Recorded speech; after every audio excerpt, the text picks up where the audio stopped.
अस्सलाम वालेकुम। साढ़े नाल इस वेले औन शराजी साहब माशाअल्लाह बड़े मंझ सहाफ़ी मौजूद ने। सरगोध नाल इन्हां दा तल्लक है। सब तो पहले तो जनाब शराजी साहब की हाल है? ठीक हो? अल्लाह मौला दा करम, तुसी सुनाओ जी। जनाब बिल्कुल ठीक ठाक। तो किंज महसूस करते हो इत्थे इस्लामाबाद इतना अरसा हो गया तुहानू सरगोध तो दूर सरगोध दा याद आउंदा है? नहीं वेखो जी, मोटरवे बनने तो बाद कोई इतना तो सीन नहीं कि 2-2.5 घंटे का सफ़र है। इतों जिसले जाना हो फिर बंदा पहुँच जाता। वो पुरानियां गल्लां तो मुक गई ना कि उत्थों अगर इस्लामाबाद तो आउणा तो GT रोड के जरिए सारी दिहाड़ तुहाडी लग पैनी। इस वास्ते हुण वो दूजा फोन शून ही वीडियो कॉल आ गई तो घरे वाले नाल गपशप बंदा ला लैंदा ही है। तो दूजा प्रोफैशन जिम्मेदारियां जितना बंदा ज़्यादा बिजी होंदा तो फिर वो जड़ा वो यादां फिरना वो कोई 3-4 महीने बाद इकट्ठियां जान। यादां दा तुसीं जिक्र कीता ते कोई उत्थे दियां कोई यादां, कोई खास तौर ते स्कूलिंग तुहाडी स्कूल वगैरह कित्थे कीता या कोई पुरानियां कोई याद कोई इस तरह दी साडे नाल कोई शेयर करो कि जेह्ड़ी तुहानू याद आउंदी होवे, कदी मिस करदे हो? जी बेसिकली तौर पर मेरा क्योंकि गाँव ही की चाक उत्थे दी परवरिश है। मतलब पैदा मैं उत्थे होया सी, प्राइमरी तक उत्थे पढ़िया, फिर कोट मोमन शिफ्ट हो गए तो ज़रा बेहतर स्कूल सन। वालिद साहब सोचा कि चलो जी, अब्बा जी आख्या कि इत्थे ज़रा बेहतर स्कूलिंग हो गई। सानू भी बड़ा फायदा होया। बाद भी पता चलिया उस हाल तो ज़रा परेशान होए कि अपनी हवेली भी छोड़नी पई तो जनाब डेरे शेरे ते जांदे सी। लेकिन उहदा फायदा होया कि अच्छे स्कूल विच अच्छी तालीम हासिल कर लेती तो इत्थे आ गए ना। फिर मतलब डिफरेंट तो बाकी जी तुसीं यादां कह रहे हो फिर गाँव नाल ते गाँव की मिट्टी नाल वो कोई एक याद होवे तो बंदा दसे। मतलब वो जिसम के अंदर कहीं ना कहीं तुहाडे रची बसी हुई होंदी ते तुसीं हर वक्त उसकी कशश जिहड़ी महसूस करते रहते। नहीं, मैं अक्सर तुहानू ये भी वेख्या कि तुसीं माशाअल्लाह पंजाबीयत पंजाबी के हवाले नाल भी कदी कदी गपशप गलबात करते हो इत्थे। ते ओह किहड़ी कोई अंदर खिच है जिहड़ी बंदे नूं होनी चाहिदी है, मतलब जिहड़ी कि हर पंजाबी नूं होनी चाहिदी है? देखो जी, पंजाब की गल करिए ना तो पंजाब तकरीबन पाकिस्तान का हाफ आबादी जी पंजाब ही रहती। पंजाब ने हमेशा कोशिश की तमाम जितने बाकी सूबे ने उन्होंने रल के चलन की, उन्होंने वास्ते कुर्बानी देने की। मतलब पंजाब जोड़ा कुछ गढ़ता वो बाकी सूबे खाते हैं। ठीक है जी, ये कोई पंजाब एहसान नहीं करता। बाकी हूँ देखो जी, गैस सुई गैस जी बलोचिस्तान में आती, इंजे कराची पोर्ट सिंध। लेकिन हमेशा तो पंजाब नूं जिहड़ा है ना वो कोई इस नज़र नाल वेख्या वैंदा जैसे पंजाबी ही कोई सारी जनाब वो करते हैं, जनाब साजिशां करते हैं तो कहा जाता तख्ते पंजाब और पंजाब की पाकिस्तान की हुकूमत। इहो जी गल कोई नहीं। सारे नाल ढेर कुर्बानियां भी पंजाबी देंदे। हुण तुसीं वेखो, सिंधी अपना डे मनांदे, बलोची मनांदे, पख्तून मनांदे, पंजाबी अपना डे मना लैन तो कहन की है जी पंजाबी साम्राज है तो पंजाबी जी कब्जे की कोशिश है।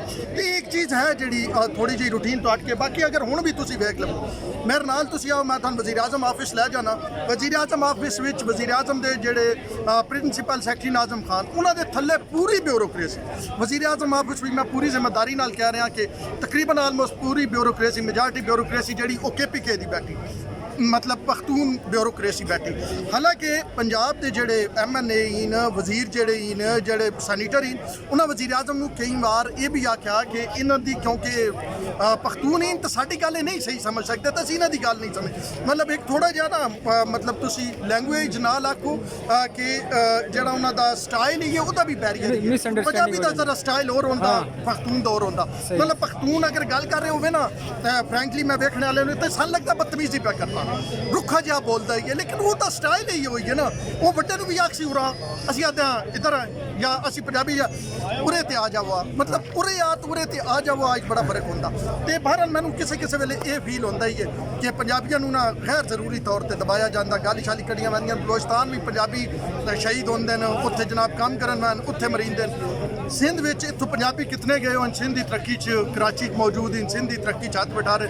तो थोड़ा जिहा जिहड़ा है ना तसब पंजाबी पंजाब के हवाले नाल ये थोड़ा जिहा तकलीफ नहीं। उहदे विच मैं की तुहाडा की नज़रिया आंदा है कि उहदे पंजाबियों का अपना कसूर नहीं है कि ना ही अपनी रेतल की गल करते हैं, ना माँ बोली की गल करते हैं, ना कभी अपने आप को मतलब उन्होंने जड़ां नाल जोड़न की कोशिश की है जिहड़ी मिट्टी दे विच उन्हां दी जड़ां लगियां होईयां ने। इहदे विच पंजाबियों का अपना कसूर नहीं है। तुसीं सही कहते पे हो, लेकिन वह एक थोड़ा जिहा होर भी इशू है ना। मैं दसदा ना कि लाहौर एक कितना डेवलप शहर ही है ना, जिहड़ा पंजाबी थोड़ी तरक्की करता लाहौर भी बह जाता, वो इस्लामाबाद नहीं होंदा। इस्लामाबाद भी तुसीं वेखो ना, तुहानूं मेन सीटां ते ज़्यादा लोग जिहड़े न वो आज़ाद कश्मीर KPK दे नज़र आउणगे ते पंजाबी उत्थे जिहड़ा है ना रुक पैंदा, जिहड़ी तुसीं जिस पासे इशारा पे कर। दूजी ठीक गल तुसीं पे करदे हो, अमार शाह काज़मी साहब पंजाबी के हवाले नाल एक बेड़ा चुकिया, लेकिन कितनी सपोर्ट ही है ਈਵਨ ਕੁਝ ਜਾਈਆਂ ਐਸੀਆਂ ਜਿੱਥੇ ਸਕੂਲ ਵੀ ਪੰਜਾਬੀ ਬੋਲਣ ਨਹੀਂ ਦਿੰਦੇ। ਮਤਲਬ ਇਹ ਕਿਹੜਾ ਤਰੀਕਾ ਕਿ ਪੰਜਾਬ ਦੇ ਸਕੂਲ ਵਿੱਚ ਤੁਸੀਂ ਪੰਜਾਬੀ ਨਾ ਬੋਲ ਸਕਦੇ? ਮਤਲਬ ਤੁਸੀਂ ਇਹ ਵੇਖੋ ਕਿ ਪੜ੍ਹਾਉਣਾ ਤਾਂ ਬਾਅਦ ਦੀ ਗੱਲ ਹੈ ਕਿ ਪੰਜਾਬ ਅਸੈਂਬਲੀ ਵਿੱਚ ਤੁਸੀਂ ਤਕਰੀਰ ਪੰਜਾਬੀ 'ਚ ਨਹੀਂ ਕਰ ਸਕਦੇ। ਪੰਜਾਬੀ ਨਹੀਂ ਕਰਦੇ ਤਾਂ ਕਹਿੰਦੀ ਨਹੀਂ ਪੰਜਾਬ ਅਸੈਂਬਲੀ ਬਾਤ, ਉਸ ਅਸੈਂਬਲੀ ਦਾ ਨਾਂ ਹੀ ਕੋਈ ਹੋਰ ਰੱਖ ਛੋੜੋ, ਪੰਜਾਬ ਤਾਂ ਨਾ ਰੱਖੋ ਜਿੱਥੇ ਪੰਜਾਬੀ ਨਹੀਂ ਗੱਲ ਹੋ ਸਕਦੀ। ਇੰਜੇ ਸਕੂਲਾਂ 'ਚ ਤੁਸੀਂ ਪੰਜਾਬੀ ਨਹੀਂ ਗੱਲ ਕਰ ਸਕਦੇ। ਤੇ ਇਹ ਉਹ ਮਸਾਇਲ ਨੇ ਜਿਹਦੇ ਵਾਸਤੇ ਸਾਨੂੰ ਸਾਰਿਆਂ ਨੂੰ ਇਕੱਠ ਹੋਣਾ ਚਾਹੀਦਾ। ਔਰ ਜਦੋਂ ਤਾਈਂ ਅਸੀਂ ਇਹ ਸ਼ੋਅ ਸਾਨੂੰ ਕਰਾਉਣਾ ਚਾਹੀਦਾ ਕਿ ਕੋਈ ਤਸਬ ਦੀ ਬੁਨਿਆਦ ਤੇ ਨਹੀਂ। ਅਗਰ ਸਿੰਧੀ ਕਲਚਰ ਡੇ ਮਨੀ ਸਕਦਾ, ਅਗਰ ਮੈਂ ਵੀ ਅਜਰਕ ਪਾਈ, ਮੈਂ ਵੀ ਉਹ ਜਨਾਬ ਉੱਤੇ ਸਿਲਮੇ ਸਤਾਰੇ ਵਾਲੀ ਪੰਜਾਬੀ 'ਚ ਅਸੀਂ ਕਹਿੰਦੇ ਹਾਂ ਉਹ ਕੈਪ ਪਾਈ, ਟੋਪੀ ਪਾਈ, ਤੇ ਪੰਜਾਬੀਆਂ ਦਾ ਅਗਰ ਕੋਈ ਡੇ ਹੈ ਤਾਂ ਜ਼ਰੂਰ ਪੰਜਾਬੀਆਂ ਦਾ ਡੇ ਵੀ ਮਨਾਉਣਾ। ਹਲਾ ਮੈਨੂੰ ਇਹ ਦੱਸੋ ਕਿ ਇੱਕ ਗੱਲ ਕਿ ਹੁਣ ਅਸੀਂ ਜ਼ਿਆਦਾਤਰ ਅਸੀਂ ਜਿਹੜੀ ਪੱਗ ਹੈ ਨਾ ਪੰਜਾਬ ਦੀ ਉਹ ਰੱਖੀ ਹੋਈ ਹੈ ਲਾਹੌਰ ਦੇ ਸਿਰ ਤੇ, ਠੀਕ ਹੈ। ਲੇਕਿਨ ਅਗਰ ਵੇਖਿਆ ਜਾਵੇ ਤਾਂ ਜਿਵੇਂ ਜੰਗ ਦੇ ਪੰਜਾਬੀ ਨੇ ਉਹ ਮਾਸ਼ਾਅੱਲਾ ਕਾਫੀ ਅੱਗੇ ਨੇ ਪੰਜਾਬੀ ਰੇਤਲ ਦੇ ਹਵਾਲੇ ਨਾਲ, ਮਾਂ ਬੋਲੀ ਦੇ ਹਵਾਲੇ ਨਾਲ ਵੀ, ਸਰਗੋਧੇ ਵਾਲੇ ਵੀ ਕਾਫੀ ਇਸ ਮਾਮਲੇ ਵਿੱਚ ਐਕਟਿਵ ਨੇ। ਔਰ ਵੈਸੇ ਵੀ ਜੰਗ ਜਿਹੜਾ ਹੈ ਉਹ ਪੰਜਾਬ ਦਾ ਅਗਰ ਵੇਖਿਆ ਜਾਵੇ ਤਾਂ ਵਿਚਕਾਰ ਹੈ, ਤੇ ਜੰਗ ਦੇ ਉੱਤੇ ਨਹੀਂ ਕੋਈ ਹੋਰ ਜ਼ਿੰਮੇਵਾਰੀਆਂ ਪਾਈਆਂ ਜਾ ਸਕਦੀਆਂ ਇਸ ਹਵਾਲੇ ਨਾਲ। ਮੈਂ ਜੀ ਤੁਹਾਨੂੰ ਇਸ ਗੱਲ ਇਹ ਗੱਲ ਆਖਸਾਂ, ਤੁਸੀਂ ਬਿਲਕੁਲ ਸਹੀ ਪਿਆ। ਤਾਂ ਲਾਹੌਰ ਦੀ ਗੱਲ ਕਰੀਏ ਨਾ ਤਾਂ ਲਾਹੌਰ ਤਾਂ ਮੈਂ ਮਤਲਬ ਪੰਜਾਬ ਦਾ ਸਟਾਈਲ ਬੜਾ ਖੱਟ ਲਾਹੌਰ ਵੀ ਦਿਸਦਾ। ਉਹ ਮਾਝੀ ਬੋਲੀ ਦੀ ਵਜ੍ਹਾ ਤੋਂ ਵੈਸੇ ਤੁਹਾਡੀ ਤੇ ਸਾਡੀ ਤਾਂ ਵੈਸੇ ਬੋਲੀ ਨੂੰ ਜੰਗਲੀ ਆਂਦੇ ਨੇ। ਜੰਗਲੀ ਮਤਲਬ ਜੰਗ ਹੋ ਗਿਆ, ਮੀਆਂ ਅਲੀ ਹੋ ਗਿਆ, ਸਰਗੋਦਾ। ਲਾਹੌਰ ਦਾ ਜਿਹੜਾ ਸਟਾਈਲ ਹੈ ਨਾ, ਅਗਰ ਲਾਹੌਰ ਦੀ ਸਪੈਸੀਫਿਕ ਗੱਲ ਕਰੀਏ ਤਾਂ ਲਾਹੌਰੀ ਸਟਾਈਲ ਹੈ। ਮਤਲਬ ਪੰਜਾਬੀ ਤੋਂ ਹਟ ਕੇ ਮਤਲਬ ਉਹਨਾਂ ਆਪਣਾ ਸਟਾਈਲ ਡਿਵੈਲਪ ਕਰ ਮਾਝੇ ਦੀ ਬੋਲੀ ਬੋਲਦੇ ਮਾਝੇ ਦੀ ਬੋਲੀ है। फिर उसको आगे गल करिए तो पढ़े लिखे लोग उर्दू में बात करनी, पंजाबी नहीं बोलनी।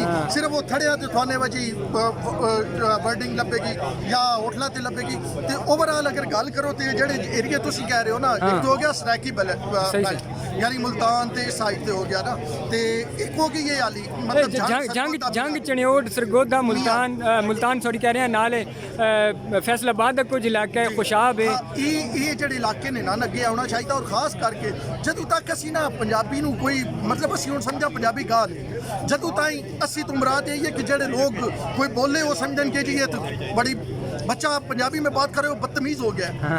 बच्चा बदतमीज नहीं होता जिसले माँ प्यो शुरू तो हुण तुसीं वेखो इंडियन पंजाब नूं वेख लो कैसियां कैसियां फिल्मां आ रही। मतलब जदों तुसीं अपनी लैंग्वेज ते फखर करोगे उदों तुहाडी लैंग्वेज ते बाकी भी इज्जत करनगे। ते हुण पंजाबी असीं वेखदे हां पंजाबी माँ प्यो ही आप पंजाबी बोल रहे होंदे, बच्चा पंजाबी बोले बच्चा तो बदतमीज हो गया। बच्चा बदतमीज नहीं हो रहा है, वो आपकी पंजाबी सीख रहा है और उसे पंजाबी सिखाए। तुसीं वेख लो कनेडा जितने सिख ही ने सारे पंजाबी चार तो उन्हां दी काबीना दे सन वो सारे पंजाबी बोलते पे हो। इस वास्ते सानू कम से कम 2 ਲੱਖ 5 ਲੱਖ। अच्छा ਤੁਹਾਡੀ ਮਾਸ਼ਾਅੱਲਾ 20 ਲਫ਼ਜ਼ਾਂ ਦੀ ਕਹਾਣੀ ਆਉਂਦੀ ਸੀ ਔਰ ਅੱਜ ਕੱਲ੍ਹ ਨਜ਼ਰ ਨਹੀਂ ਆ ਰਹੀ ਤੇ ਕਿੰਜ ਲੱਗਦਾ ਸੀ ਕਿਉਂਕਿ ਬਹੁਤ ਸਾਰੇ ਲੋਕ ਤੁਹਾਡੀ ਕਹਾਣੀ ਨੂੰ ਆਪਣੇ ਨਾਂ ਨਾਲ ਮੁxtਲਿਫ ਜਗ੍ਹਾ ਤੇ ਸ਼ੇਅਰ ਕਰਦੇ ਸਨ, ਲਿਖ ਲੈਂਦੇ ਸਨ, ਤੇ कैसा महसूस ਹੁੰਦਾ ਸੀ?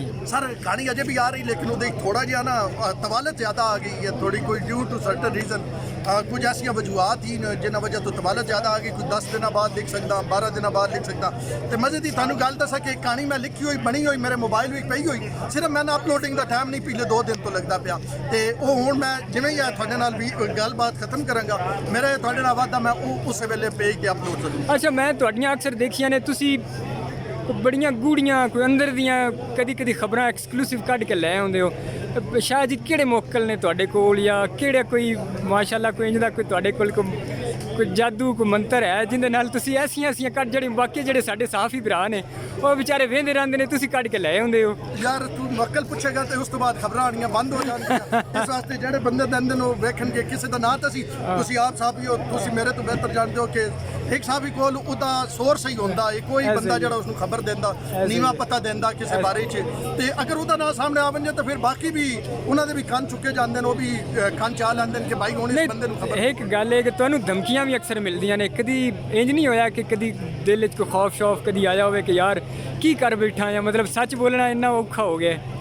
देखो जी मैं जदों तहकीकाती साबित शुरू की सी ना मैंने पता सी कि मामला होएगा, धमकियां भी मिलणगियां मिलदियां भी हैं। एक है 28 तारीख को मैं 50 करोड़ रुपए का हरजाने का केस मेरे खिलाफ पिंडी अदालतें च होया।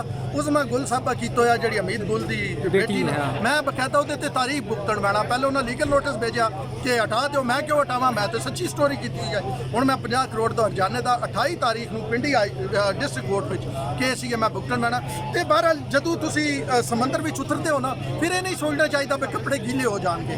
ਕੱਪੜੇ ਗੀਲੇ ਅਗਰ ਸਮੁੰਦਰ ਵਿੱਚ ਉਤਰ ਗਏ ਤਾਂ ਫਿਰ ਕੱਪੜੇ ਸੁੱਕੇ ਨਹੀਂ ਰਹਿ ਸਕਦੇ, ਫਿਰ ਗੀਲੇ ਹੋਣੇ, ਫਿਰ ਧਮਕੀਆਂ ਵੀ ਮਿਲਣੀਆਂ, ਫਿਰ ਸਿਫਾਰਿਸ਼ਾਂ ਵੀ ਆਉਣੀਆਂ। ਤੁਸੀਂ ਕਿਸ ਹੱਦ ਤਾਈਂ ਕਾਇਮ ਰਹਿੰਦੇ ਹੋ, ਤੁਸੀਂ ਕਿਸ ਹੱਦ ਤਾਈਂ ਸਾਬਤ ਕਦਮ ਰਹਿੰਦੇ ਹੋ, ਫਿਰ ਅੱਗੇ ਕੋਈ ਸੁਨੇਹਾ ਦਿਓਗੇ ਆਪਣੇ ਬਾਕੀ ਜਿਹੜੇ ਪੰਜਾਬੀ ਸਾਫੀ ਭਰਾ ਨੇ ਇੱਥੇ? ਹੁਣ ਇਲੈਕਸ਼ਨ ਜਿਵੇਂ ਹੁੰਦੇ ਪਏ ਨੇ ਪ੍ਰੈਸ ਕਲੱਬ ਦੇ ਵਿੱਚ, ਇਸ ਤੋਂ ਪਹਿਲੇ ਸਾਰਿਆਂ ਦੀਆਂ ਐਸੋਸੀਏਸ਼ਨਾਂ ਬਣੀਆਂ ਹੋਈਆਂ ਨੇ, Kashmiri journalist association, Baloch association, even Saraiki association, Sindhi association, ਪੰਜਾਬੀਆਂ ਦੀ ਕੋਈ ਨਹੀਂ ਬਣੀ। ਤੇ ਕੋਈ ਆਪਣੇ ਭਰਾਵਾਂ ਨੇ ਕੋਈ ਇਸ ਹਵਾਲੇ ਨਾਲ ਕੋਈ ਸੁਨੇਹਾ ਦੇ ਸਕਦੇ? ਸਰ ਪੰਜਾਬੀਆਂ ਦਾ ਇੱਕ ਇਸ਼ੂ ਹੈ, ਪੰਜਾਬੀਆਂ ਦੀ ਤਰੱਕੀ ਨਾ ਕਰਨ ਦੀ ਇੱਕ ਬੜੀ ਵਜ੍ਹਾ ਕਿ ਹਰ ਬੰਦੇ ਹੀ ਲੀਡਰ ਨੇ। ਤੁਸੀਂ ਹੁਣ ਐਸੋਸੀਏਸ਼ਨ ਬਣਾਓ ਨਾ, ਉਹਦੇ 'ਚ ਹਰ ਬੰਦਾ ਕਿਹਾ ਸੀ ਮੈਨੂੰ ਸਦਰ ਬਣਾਓ, ਕੋਈ ਕਿਹਾ ਸੀ ਮੈਨੂੰ ਸੈਕਟਰੀ ਬਣਾਓ। ਜੇ ਤਾਂ ਤੁਸੀਂ ਉਹਦੇ ਸਾਰਿਆਂ ਨੂੰ ਦੇ ਦਿੱਤੇ, ਸਾਰੇ ਮੌਜੂਦ ਨੇ, ਜਿਹਨੂੰ ਉਹਦਾ ਨਾ ਦੱਸੋ ਆਖੀ ਮੈਂ ਇਸ ਵਿਰੋਧੀ ਨਾ। ਤੇ ਪੰਜਾਬੀਆਂ ਦੇ ਇਸ਼ੂ ਇਹ ਪਹਿਲ ਬਹਿ ਕੇ ਕੋਈ ਕੰਸੈਂਸਸ ਕਰਨਾ ਪਾਉਣਾ ਔਰ ਇਹ ਦੱਸਣਾ ਪਾਉਣਾ ਬਸ ਸਿਰਫ ਪ੍ਰੈਸ ਕਲੱਬ ਦੇ ਇਲੈਕਸ਼ਨ ਨਹੀਂ ਹੁੰਦੇ, ਹੋਰ ਵੀ ਬੜੀਆਂ ਚੀਜ਼ਾਂ ਹੁੰਦੀਆਂ। ਮਤਲਬ ਤੁਹਾਡੇ ਵਜ਼ੀਰ ਪੰਜਾਬ ਦੇ ਬੈਠੇ, ਤੁਸੀਂ ਉਹਨਾਂ ਕੋਲ ਪੰਜਾਬ ਦੇ ਵਜ਼ੀਰਾਂ ਕੋਲ ਵਾਂਗ ਕੇ ਸਪੈਸੀਫਿਕ ਡਿਸਟ੍ਰਿਕਟ ਦੇ ਹਵਾਲੇ ਨਾਲ ਫਾਇਦੇ ਲੈ ਸਕਦੇ ਹੋ। ਮਤਲਬ ਇੱਕ ਗੱਲ ਹੈ, ਮੇਰਾ ਤਲਕ ਜ਼ਿਲ੍ਹਾ ਸਰਗੋਦਾ ਨਾਲ ਹੈ, ਤੁਹਾਡਾ ਜੰਗ ਨਾਲ ਹੈ, ਕਿਸੇ ਦਾ ਜੇਲਮ ਨਾਲ ਹੈ, ਕਿਸੇ ਦਾ ਮੀਆਂ ਅਲੀ ਦੇ ਨਾਲ। ਅਸੀਂ ਜਾਣਦੇ ਅਸੀਂ ਕੋਈ ਸਰਗੋਦੇ ਵਾਸਤੇ ਲੈ ਲੈਂਦੇ, ਅਸੀਂ ਕੋਈ ਜੰਗ ਵਾਸਤੇ ਲੈ ਲੈਂਦੇ। ਤੇ ਸਾਡੇ ਪੰਜਾਬੀ ਦੋਸਤ ਇਹ ਸਮਝਣ ਕਿ ਪ੍ਰੈਸ ਕਲੱਬ ਦਾ ਇਲੈਕਸ਼ਨ ਅਗਰ ਮੈਨੂੰ ਕੋਈ ਟਿਕਟ ਨਾ ਮਿਲਿਆ ਤੇ ਜਨਾਬ ਮੈਂ ਤੇ ਨਹੀਂ ਰਵਾਂਗਾ। ਉਹਨਾਂ ਨੇ ਸਮਝਾਉਣੇ ਦੀ ਗੱਲ ਲੋੜ ਹੀ ਹੈ ਕਿ ਅਜੇ ਹੋਰ ਬੜੇ ਫਾਇਦੇ ਹੁੰਦੇ ਨੇ, ਹੋਰ ਬੜਾ ਇਕੱਠ ਹੋਵੇ ਨਾ, ਉਹਦੇ ਬਹੁਤ ਜ਼ਿਆਦਾ ਫਾਇਦੇ ਹੁੰਦੇ। ਇਹ ਜਦੋਂ ਸਮਝ ਆ ਜਾਏਗੀ ਮੇਰੇ ਖਿਆਲ ਹੈ ਫਿਰ ਇਕੱਠ ਹੋ ਜਾਏ। ਬਹੁਤ ਮਿਹਰਬਾਨੀ ਸਰ, ਸ਼ੁਕਰੀਆ।